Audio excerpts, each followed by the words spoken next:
Oh, so yesterday we promised that we will be discussing today about total internal reflection, right?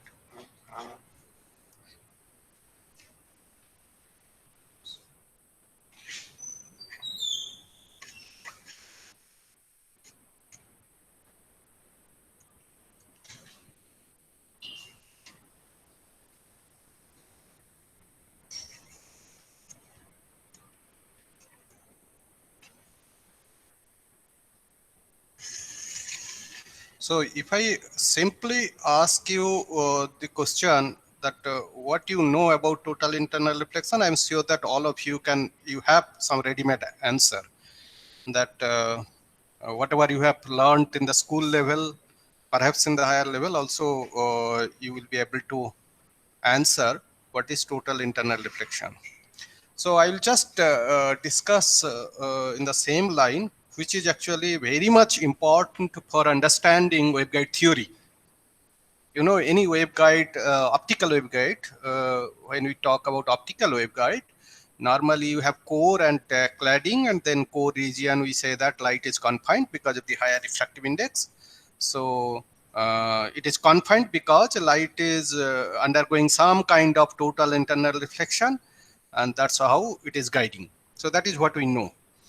Now, to understand a little more about that, more about the background theory, it is necessary to go for some kind of recap, and also where is the necessary argument and logic needed for the understanding of waveguide theory. We'll be discussing that today.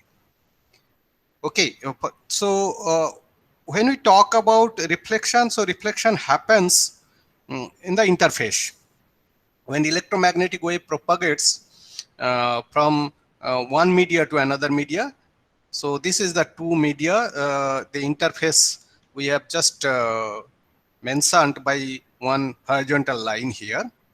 And two media in terms of optical wave or electromagnetic wave, we know in terms of electromagnetic wave, we call it as a, we have to have the material property so-called epsilon 1, mu 1 and sigma 1. And the second medium, that means above this line we call it second media, epsilon 2, mu 2 and sigma 2. These are the material property. We have to always think about that. And in case of optical waveguide, we assume that this sigma 1 equal to 0, sigma 2 equal to 0. That means purely dielectric material. Conductivity is 0, right? So that is how it is called non-conducting material or dielectric material. And mu 2 actually also equal to mu naught. We will be considering for understanding purpose. Mu 1 also will be considering mu naught. So that means we are assuming that they are non-magnetic material. So as far as you consider sigma 1 and sigma 2, then it as if it is a continuous medium. So there is no difference between this media to this media. Mu naught, sigma 1 equal to 0, sigma 2 equal to 0. So as far as you consider only these two property, mu 2 and sigma 2 and mu 1 and sigma 1, they are continuous. But when we talk about epsilon 1 and epsilon 2, we can just assume that this is actually epsilon 0, epsilon r1, and this is equal to epsilon 0, epsilon r2. Okay, so this is the two parameter we have to consider. So as far as your permittivity is concerned, they are not continuous. They have some kind of differences there. So instead of that epsilon 0, the same, that is fine. So only thing is that we can consider that epsilon r1 and epsilon r2. So we can distinguish these two dielectric material in terms of epsilon r1 and epsilon r2. And since it is dielectric material and epsilon r1 and epsilon r2 actually directly involved in Maxwell's equation, but usually we understand the light wave when undergo from one media to another medium, instead of dielectric constant, we consider square root of epsilon R1. We consider this one as N1, and square root of epsilon R2, we consider as N2. Is it true? Can you see my writing, everything all right? Yeah, I think check your own network. Yes, sir. Okay. Yes, sir, it's good, sir. Okay, fine. So whoever is having problem, you just check yourself. So fine. Now, N1 and N2. So these are the two parameters. N1, that means refractive index is the only thing we can distinguish two media if they are dielectric, non-conducting material, and non-magnetic, of course. Okay, so in that case, we can just simply, maybe we can go to next level. So we just distinguish two media here. For phase figure, it would be good. This is the two media, and we are just considering this is N1 and this is your N2. And it can happen that two things happens. N1 less than N2, N1 greater than N2, and N1 equal to N2. So N1 equal to N2 means there is no difference between two media. So this is the case we are not considering. We are considering if there is an interface, at least some medium change is there, material is different. So we'll be considering either N1 less than N2 case or N1 greater than N2 case. Okay, fine. Now let us consider one plane wave. Plane wave, you know what is plane wave, right? What is plane wave? What is your idea? Anyone can tell? A wave whose phase fronts are planar. Phase fronts are planar. So planar meaning phase front means a plane you have to consider perpendicular to the propagation direction, and in that plane everywhere phase will be same at any instant of time. So their phase relationship will be same. Okay, that is actually plane wave. Let us consider a plane wave propagating in this direction. That means if you just imagine a plane perpendicular to this propagation direction, everywhere you can consider that they are at any instant of time, they are in same phase. So that is how propagating here. So normally we consider something like that. Okay, sorry, I think this should be a little bit corrected. It is a little bit angled. So what you do here, if you just make a perpendicular line like this, so this is not a line, this you can consider as a plane perpendicular to this direction. Okay, you can just define this is your say x direction, and this is your y direction, and that direction is z, or whatever direction you can consider here. For this time being, we are just considering anything here. Let us not define that. I will be defining perfectly later, which will be useful. Okay, so this is your parallel. So you can consider another one line like this. So these are actually this would be equidistance. So if something, a wave is propagating like this and these lines are sketched, that means they are actually meaning that equiphase front, that is perpendicular to the propagation direction. So beam is propagating like that. Okay, so for the moment we consider that this is actually just a ray we are showing, and we are assuming that this is a plane wave. Just we keep in mind, we are not sketching here. Just for simplification, we are considering like this. Okay, so I just sketch like this. Okay, this is your ray, and you know that ray, how we define this ray, because this is some kind of axis will be there. This is x-axis, this is y-axis or z-axis, according to whatever definition you consider based on that, and it is propagating in a certain direction, and that certain direction propagating, I can define that propagation direction with a k vector, ki incident. Okay, so this is a wave vector, it is propagating in this direction, so wave vector will be in this direction. We know that k dot r, that is how phase will be acquiring along this direction, depending on the r vector, etc. You can consider. So this is your incident ray. We are showing as a ray, but it can be a beam. plane parallel beam we are considering for assumption. It can be any type of beam, but for mathematical simplification, for understanding purpose, we are just considering plane wave and Ki, right?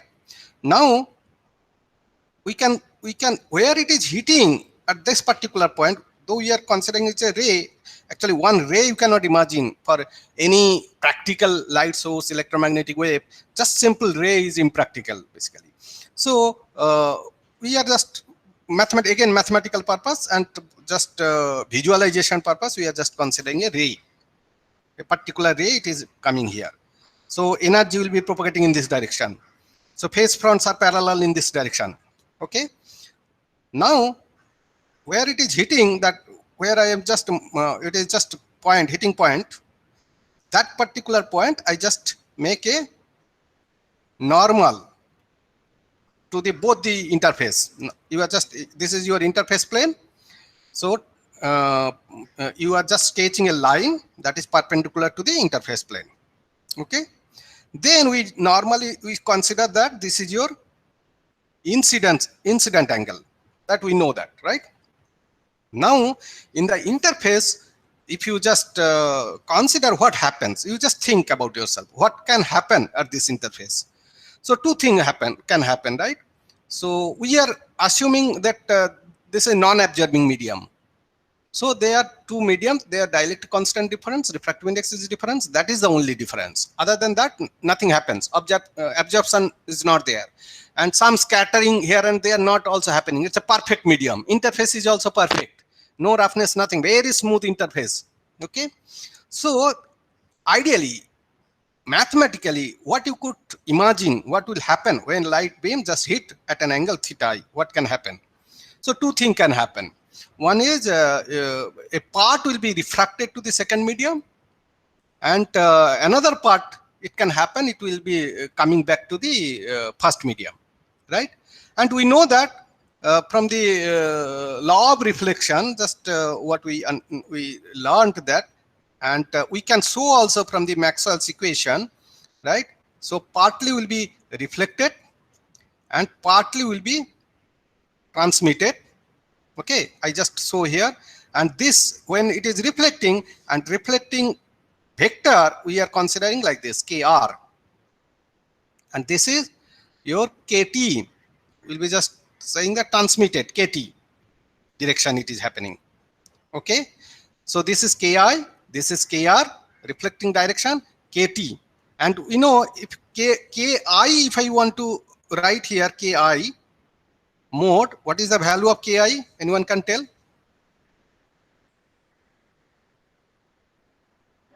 Pi by lambda. By lambda. That's it. Ki 2 pi by lambda n1, By n1. not by n1, lambda by n1. Yeah. So n1 has to be, because lambda will be different, right?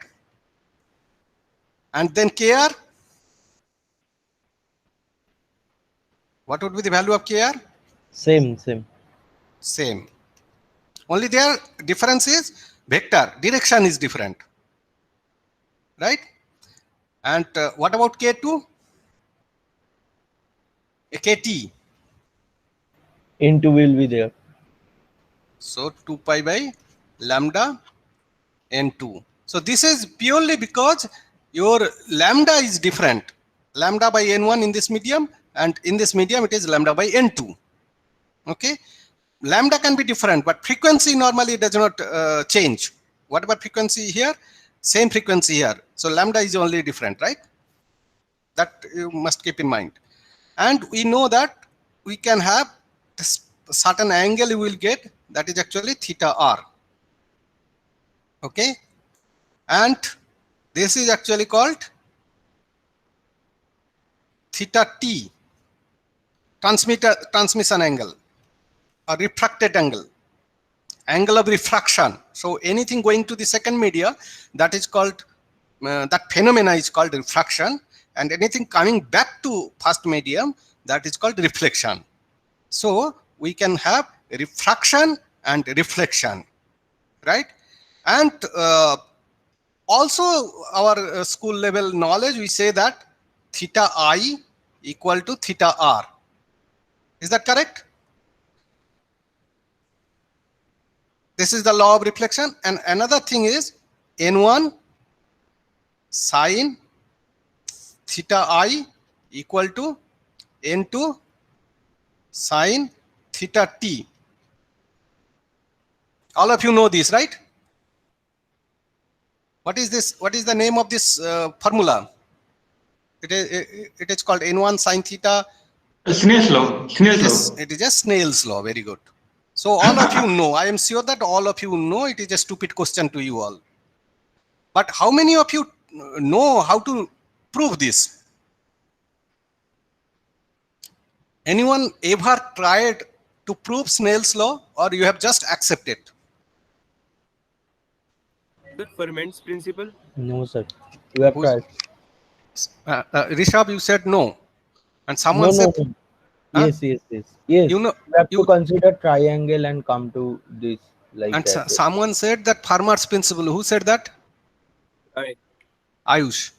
Yes, Okay, I said that Fermat's principle, you can, yes, in the Fermat's principle, list path, right?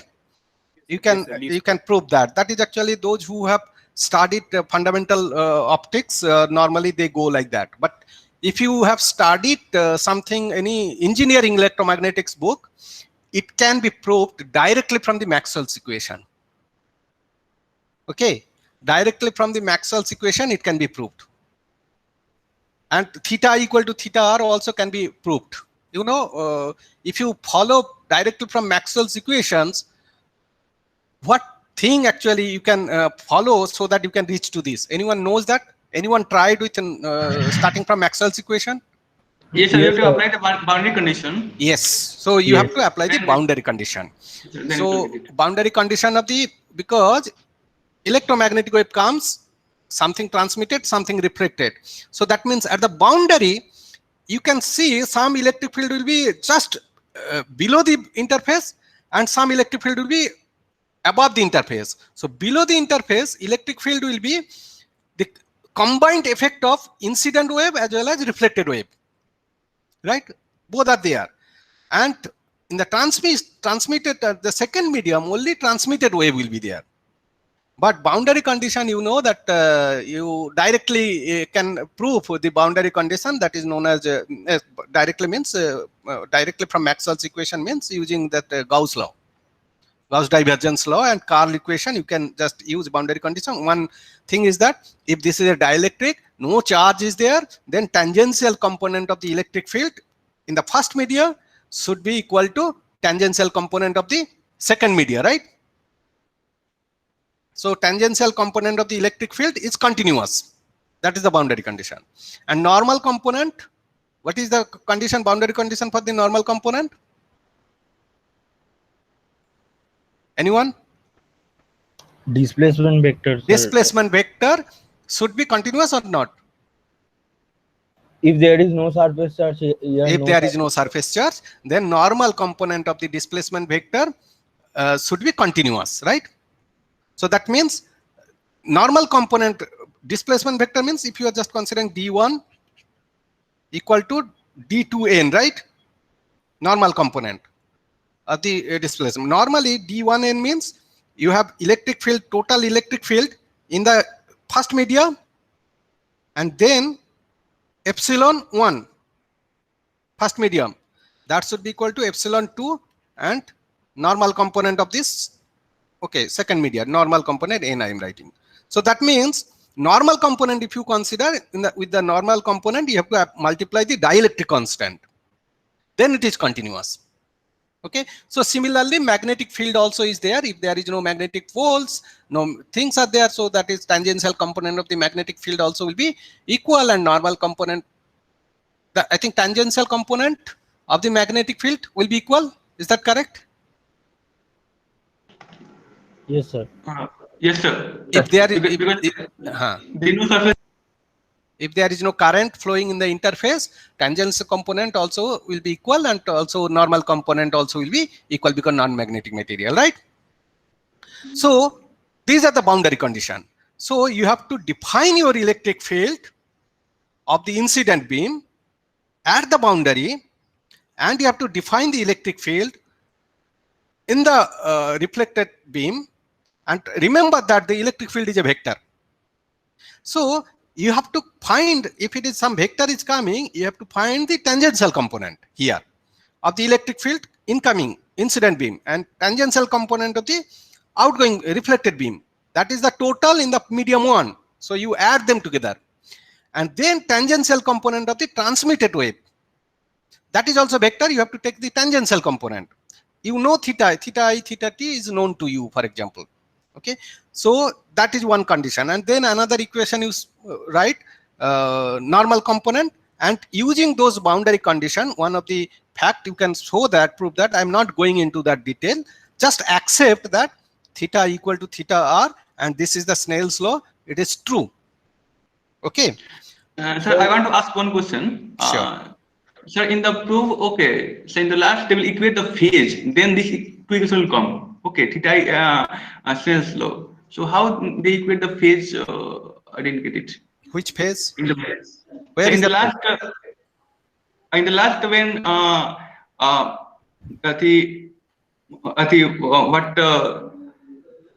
the electric field in the first medium. So boundary condition. You mean to say omega t minus kz? That part you were talking, right?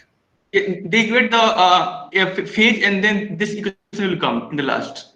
Which equation? This one.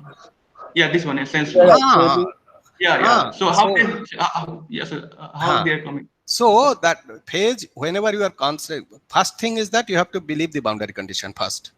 So boundary condition, whatever you are considering the electric field here and here at particular z equal to 0, that position you have to put. Okay, and that phase part will come whenever you are writing. For example, you are writing here e to the power incident beam. You are writing like ei equal to ei and e incident. Maybe you can write ei0 e to the power minus j k1 ki dot r, right? So this is the vector you are considering, right? And they are also reflected. Also, you will be writing like this, and they are also reflected.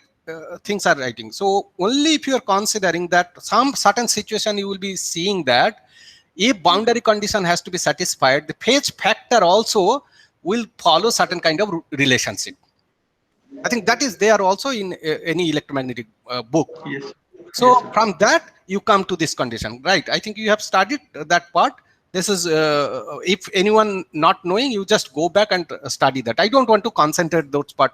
I think if you just see any electromagnetic book, for example, I normally when I teach undergraduate course, I think that Sadiku book is very good. Principle of Engineering Electromagnetics or Introduction to Engineering Electromagnetics. They are very nicely it is written. Okay, so this part I am just considering it's correct. But one thing is that, you know, whatever I discuss here, this particular wave is going, right? So does this thing depends on the direction of electric field? So when wave is propagating in this way, which direction I should consider your electric field and which direction your magnetic field is oscillating? So electric field is outward. If you consider the normal the perpendicular polarization. So Electric field. that means I have to consider. Let me clean this thing. So that is actually better. I don't want to sketch once more. So all these understood.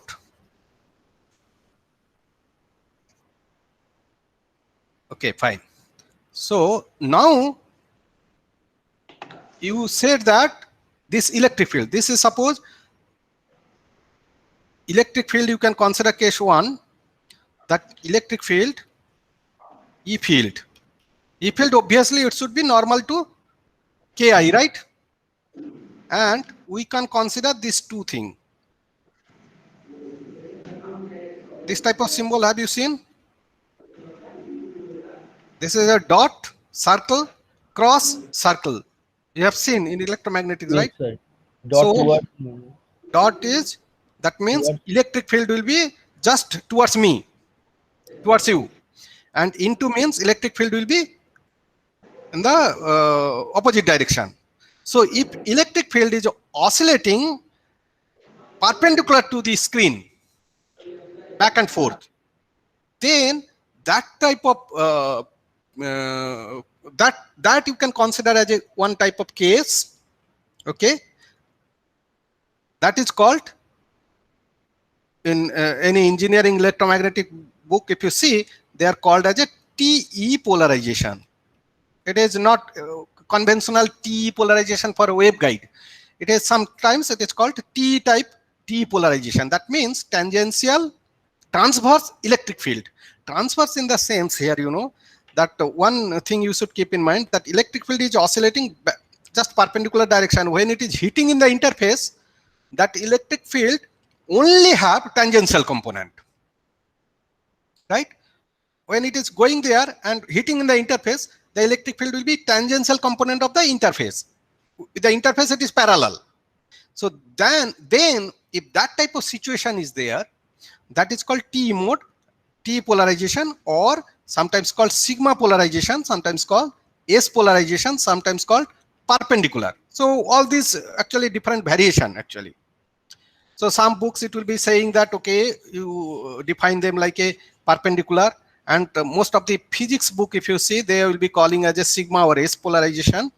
And some books you will see that mostly the engineering books that they will be mentioning like TE polarization. Okay, so if this is the electric field oscillating for your incident beam, then magnetic field will be, in this particular case, that will be which direction? That will be in the plane of the screen. Then only your energy can be propagating along Ki direction. So H field will be in the just, and also you know that H field and electric field, they will be perpendicular to each other. So H field can be plane of the screen and E field in the normal to the screen. So if this type of situation is there, you can define such electromagnetic wave, and that will be called as a TE polarization or sigma polarization or S polarization or perpendicular polarization. And another case is E field, sorry, H field. So your H field, that will be oscillating back and forth like this. H field will be oscillating like this, and E field will be in the plane of the screen. So then this one will be called as a TM polarization or pi polarization, or I think P polarization, S or P polarization, or just parallel polarization, meaning electric field is in the plane of the incident beam. Whatever reflection, incident, all these things are going, that is actually in the parallel, right? So this is the two case we can consider. Even you can imagine that, okay, electric field, we are considering that perpendicular this direction. So it can happen that electric field little bit angle, but perpendicular to the Ki vector, but it is having some kind of angle. So that is fine, electric field, but you can decompose into these two thing. One is TE component, another is TM component. If you are finding that E field is perpendicular to the Ki, but it is not just coming out of the board, or it is going into oscillating in perpendicular to the screen. It is some angle is there. So in that case, you can decompose into TE and to TM, and you can treat them separately. They are like a just kind of eigenmode, and you can treat them separately. So now question is that if I treat what happens to this type of electric field when it is orienting like this type of electric field, or electric field orienting like this, we can treat them separately. Because here in the first case, it is very nicely we get electric field is just having tangential component. And here, second case, I know that magnetic field is having only the tangential component, perpendicular, parallel to the interface. So our treatment will be a bit easier to understand. Okay, so sometimes we will be calling E field, and sometimes TE field, or sometimes I will be calling TM field. If there is a combination, it can have some fraction is TE and some fraction is TM. So you decompose and you can find out. Mathematically, what I'll do, I'll try to find, say, what is the, maybe I can, okay. So the first media to second media, if I just see, I say that some part will be reflected and some part will be transmitted, right? And if I just try to solve the reflection coefficient, I define as a gamma TE. You know what is now TE? TE means the electric field is just parallel to the interface. Electric field oscillating into the screen or out of the screen. I'm sorry. Just a minute.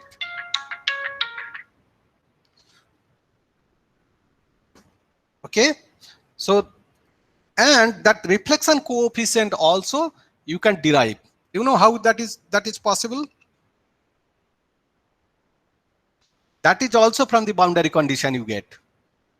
Okay. So use the boundary condition where it is hitting. That also I am not deriving, but I am borrowing directly the equation for you. And if you are interested, you just go back and understand that, because that derivation and understanding is very important. I'm just writing down the expression. Expression is N1, some noise, N2 cos theta t divided by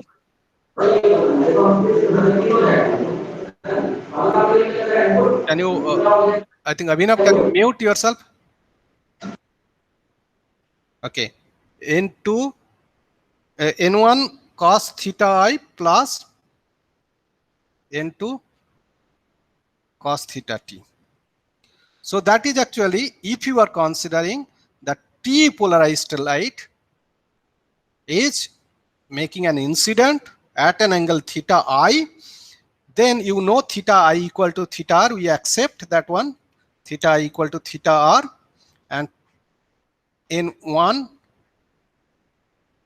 I just rewrite Snell's law here, N1 sine theta I equal to N2 sine theta t. Fine. So this is actually called Fresnel's reflection law. So from the boundary condition, you get this one. So if you know the incident angle, then you can find out how much fraction of light or electromagnetic wave will be reflected if it is T polarization. Okay. So, and in that case, something will be transmitted, right? The transmission for T, I just expressed tau T, gamma T for reflection coefficient and tau T for transmission coefficient. Transmission coefficient is 2 times N1 cosine theta. These are actually, I am just directly borrowing from the normal electromagnetic theory. Any book you can just consult, you will get that one. You derive that thing. I think derivation is very easy. If you cannot derive and while deriving you have some problem to understand, you can come back and we will clarify that thing also. So this is actually N1 cos theta I, same thing, N1 cos theta I plus N2 cos theta t. Okay, so that is one thing, we get T polarization. And if you just see the relationship between these two, normally we get tau T E equal to 1 plus gamma T. So that is the relationship. Do you see any problem here in this equation? So transmission coefficient 1 plus gamma T. Are you okay with this formula? If okay, I will be asking one question. So the question is, suppose gamma, if you find something 0.5, So transmission, then what would be the value of transmission coefficient? 1.5. So how you can justify that? Transmission is more than 1? The power It's a transmission. We need to take the power transmission coefficient. Yes. power, yeah, So power, this is yeah, power. this is whatever you are considering, that's the amplitude transmission coefficient. So amplitude transmission coefficient, you have to go through all this boundary condition. So the boundary condition, we discussed that electric field can be related to epsilon 1 U1 equal to epsilon 2 E2. So depending on the epsilon 1, that means permittivity or reflective index, so that can be there. So it is actually amplitude, or you don't need to worry about that. Okay. Sorry, something. Just up to just 1 minute. I just.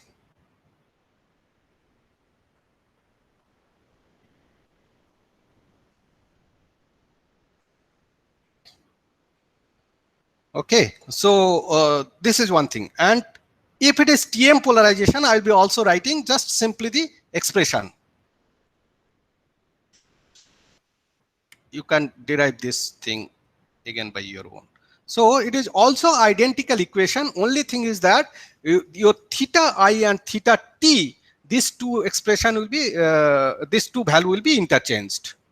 So it will be n1 cos theta t minus n2 cos theta I. You just validate this expression by deriving by yourself. Yeah? n1 cos theta t plus n2 cos theta I. Okay, and then transmission tau Tm, that will be equal to 2 times n1 cos theta I and divided by I think it is correct, yeah. So denominator is same, cos theta t n2 cos theta I. Okay, and here the relationship holds tau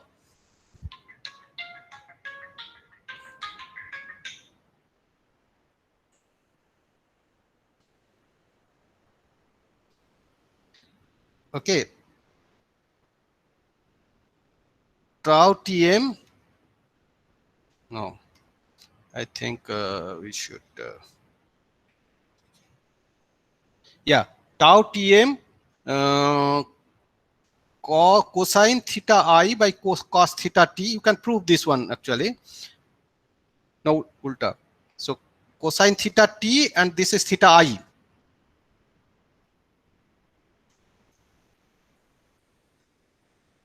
This.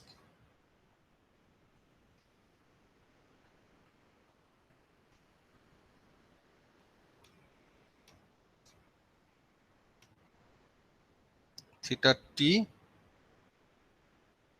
Again, I did mistake. Theta t and theta I. You just bit disturb here. So theta t and theta I. Okay, theta t, that is that will be multiplied here only this much, and this side it will be gamma Tm. Okay, so this is your transmission coefficient and reflection coefficient relationship for TM polarization. All this difference coming because of the different boundary condition. Your electric field is orienting different direction. So tangential component and normal component, they are different. Okay, these are the two things we are getting. Now, with respect to this, for example, I want to try to understand about the what happens if I just change my theta I value, that's an incident angle, whatever we have discussed here. So here, if I just try to change this theta I, what is the consequence happens in reflection coefficient and transmission coefficient in both cases? Okay, so that is what our today's discussion now. So think about that. Suppose a particular situation you have n1 is less than n2. That means your electromagnetic wave is propagating from rarer medium to denser medium. Okay, rarer medium to denser medium. And suppose you are actually changing your theta I value from 0 to 90 degree, you are increasing, right? What will happen to your theta t? Can you just think about what would be the range of the angle for theta t? Any type of constraint is there in theta t? That is what I am asking. Suppose this is the condition and you are changing your theta I value from 0 to 90 degree. What would be the consequence for theta t? Will there be any constraint in theta t? Obviously, you know that will follow this Snell's equation here, right?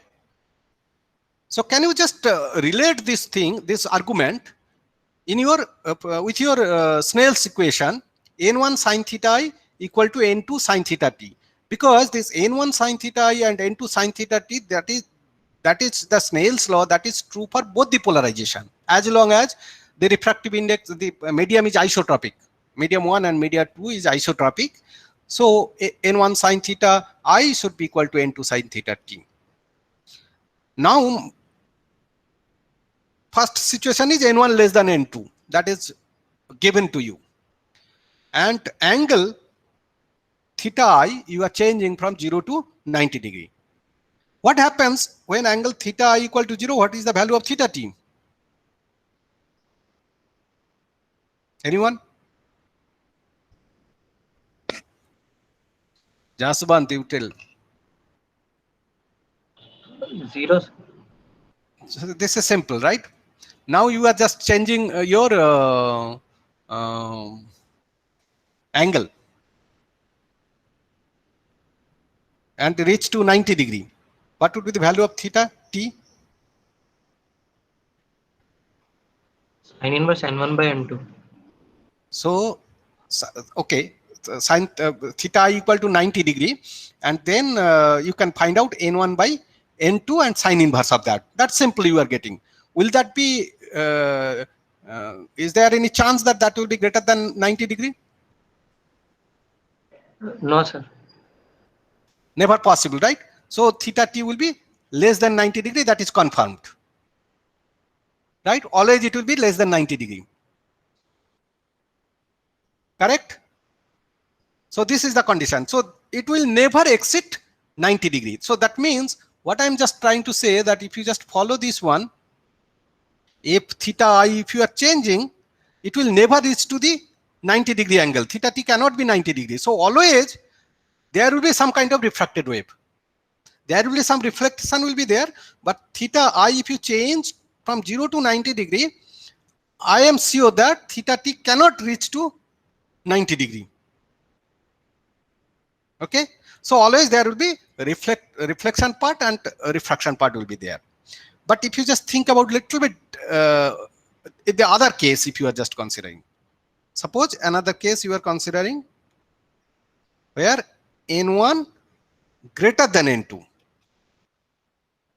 then what is the situation will be there for this theta t here relation?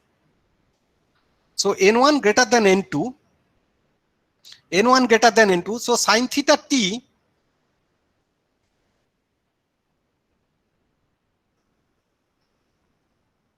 if you are just considering, is there any chance that theta t can be 90 degree from Snell's law?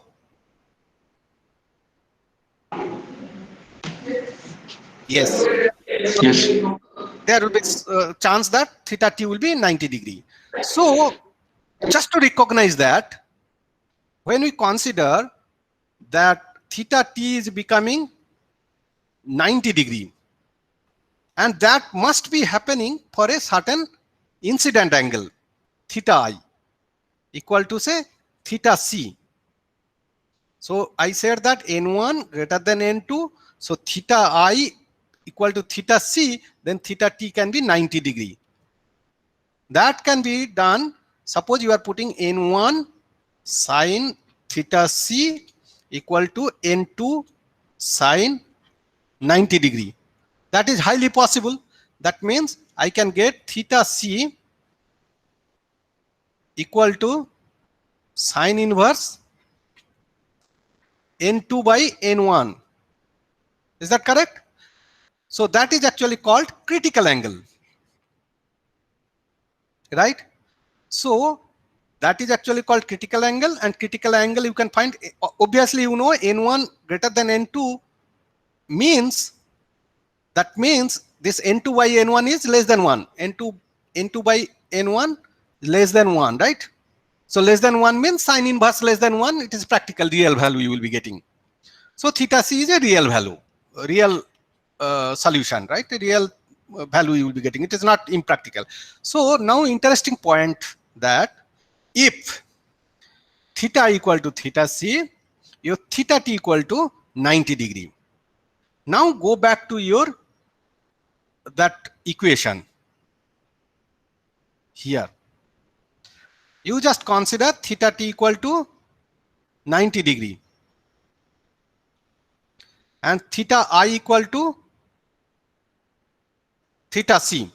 What would be the value? Gamma T 1, sir. 1. So, man.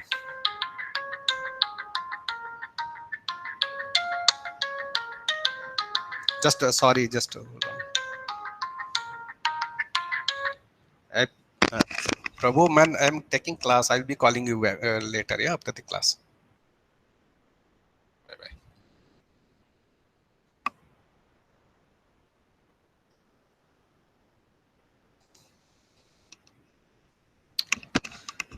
Sorry for that. I have to just switch off the mobile while coming here.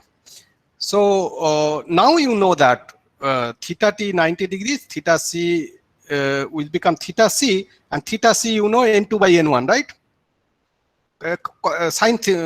Theta C is equal to sine inverse N2 by N1. So here also it will be, because this part is 0, right hand side is 0, right?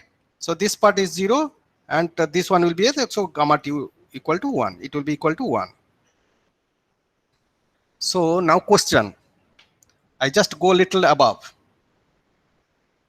You see, when this theta I become theta C, condition is N1, I am just considering this one, theta C, then refracted angle theta T will be 90 degree. That means it will be going like that. But Fresnel's law is saying that reflection coefficient is 1. How to justify that? Meaning, all cases you will see some reflection, right? So your reflected, when incident wave is coming, then reflection is 1. That means it is everything is coming back to the first medium. So reflection will be there. So in that case, if theta I equal to theta C, so when theta I equal to theta C, you must get also theta R. Reflection angle will be there, and that is everything is going. But at the same time, you are getting from the Snell's law that the refracted wave will have a solution theta T equal to 90 degree. That means you simultaneously supposed to get something also grazing through the interface. So totally reflected. So I can understand from the Fresnel's law that it is actually, sorry, what happens? From the Fresnel's law, I can see that something we call reflection is 1.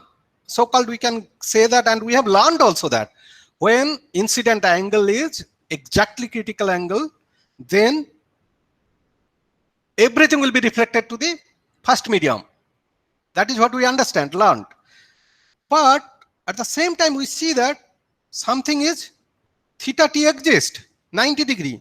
So what happens to the refracted beam?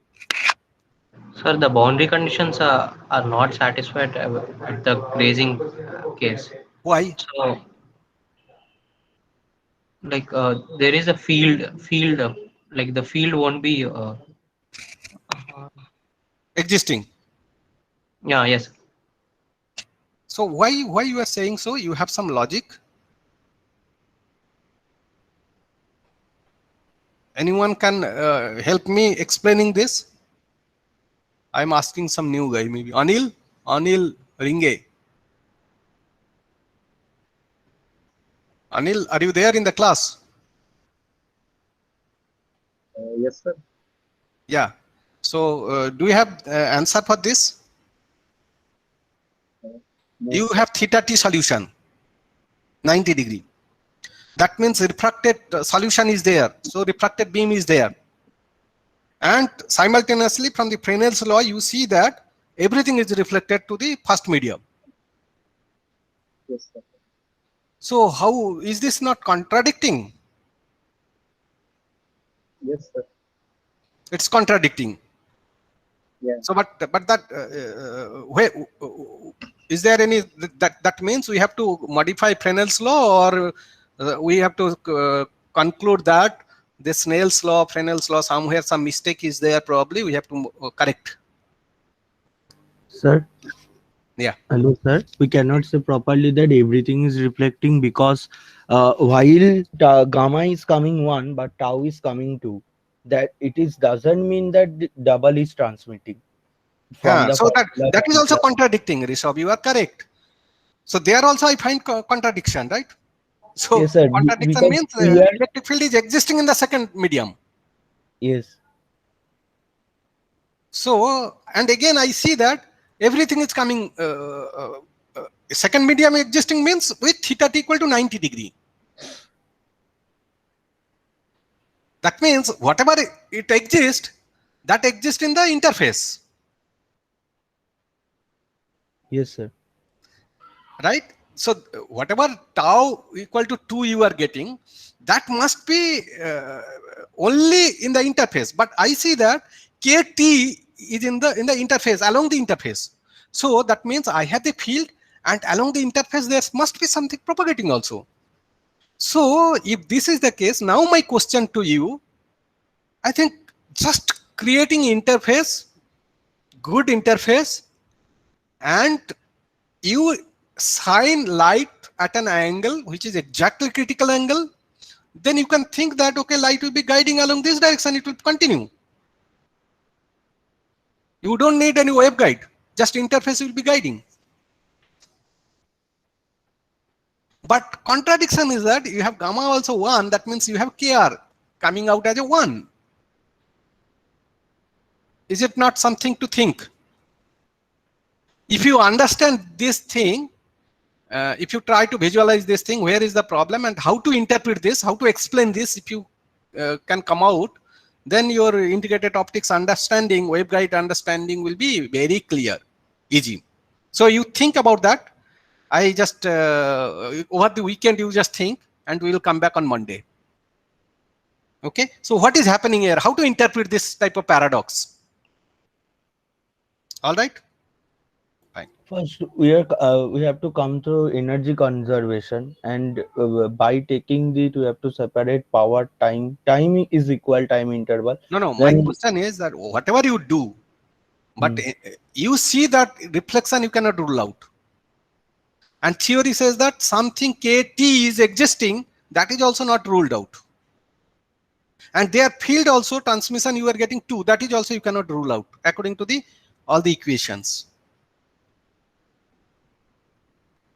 But then what, should I call this as a total internal reflection when theta equal to theta c? We know that if incident, normally when we ask total, what is total internal reflection, you casually say, all of us casually say that if incident angle greater than critical angle, then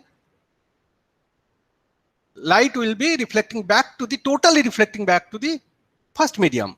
But we never say what happens exactly at theta c. What happens at the theta c, theoretically we understand what will happen. We can quantify.